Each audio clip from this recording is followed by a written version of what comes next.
In this video, we're computing the volume of a paraboloid by using nested cylindrical shells. So we're told in the setup that we're taking the curve y equals 1 minus x squared, and that, together with the x and y axes, defines a region in the plane that we then revolve around the y-axis to create a solid paraboloid. So the idea of the shell method is that we're going to build up this entire volume by using thin shells that are wrapped around each other from the center out.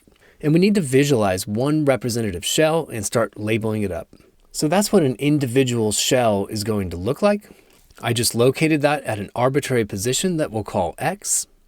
In other words, that shell has a radius of x. And then the idea of the nesting procedure is that we start with really small x's where the shells are really tall and skinny, and then we go all the way to when x is approaching 1.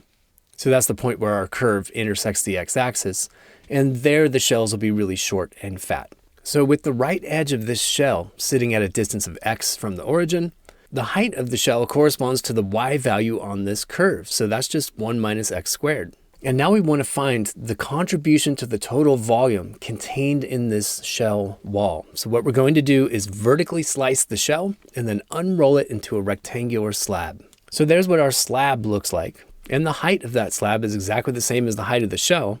And then our original shell had a radius of x. So we have to find the distance around it when it was rolled up. Well, that's just 2 pi times radius. So when we unroll it into a rectangular slab, we get a length of 2 pi x. Finally, the thickness of the shell is an infinitesimal quantity, and we're going to call that dx. In other words, a very small change in x.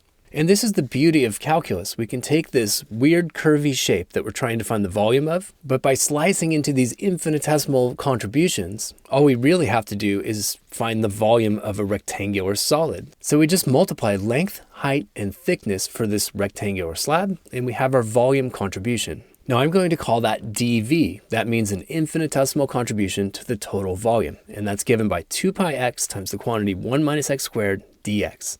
Now with dV phrased entirely in terms of a single variable, we're ready to add up all of these dV contributions and get the total volume contained in this paraboloid. So I'm going to start very fundamentally here and say V is the sum of all the dVs. This is what an integral does. It adds up infinitely many infinitesimal contributions. So now we just replace dV with its expression in terms of x. And we need to put in our limits of integration for x. So the very smallest shells, the really skinny ones right in the middle, those have an x value very close to 0. That's going to be the starting point of our integral. And then we have to figure out where this process stops. What's the final value of x? And again, this intersection point with the x-axis is what gives us the edge of our paraboloid. And that happens at x equals 1, where y is equal to 0. So we're going to integrate from 0 to 1. So to get this integral done, I'm going to factor the 2 pi out. And then I'll distribute the x into those parentheses. So I have an integral of x minus x cubed dx. Now each of those pieces can simply be done by the power rule. So now I have a 2 pi, and then x integrates to 1/2 x squared, and x cubed integrates to 1/4 x to the 4th, and we're evaluating this whole thing as x goes from 0 to 1. Now when we sub in the lower limit there, replacing the x's with zeros, I just get 0. So I don't have to worry about that part.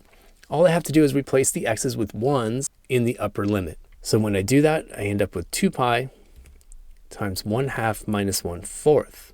Now 1/2 minus 1/4 is just 1/4, and 2 pi over 4 is just pi over 2. So the volume of this paraboloid turns out to be this nice answer, pi over 2, and we're done. If you enjoyed this video, or at least found it useful, check out another one by clicking one of the links on the left, or click the ZaxLab logo on the right to explore dozens of physics and math playlists. As always, you can leave your questions, comments, and requests in the comments section below, and I'll get back to you within 24 hours. Thanks for watching ZaxLab, and best of luck on your math and physics journey.